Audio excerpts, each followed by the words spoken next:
Sa araw nga pala ito mga kagenggeng, ito nga pala pumunta ko kami dito sa area, dito nga po pala sa may phase 2, dito nga po pala sa may patio to, hindi pa nga po pala kami tapos sa aming ginagawa.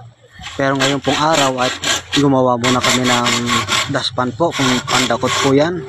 Nga po, gumawa muna kami para po kami mayroong magamit dito po sa aming pinagagawan. Nga po yung dalawa kong kasama.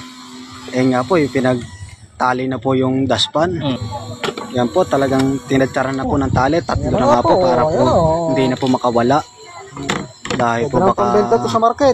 makawala po yung daspan. Wala naman pala tayo. Ayan na nga po, makikita nyo. Nag-selfie pa nga po yan nyo. Makikita yung mga 1, 2, 3.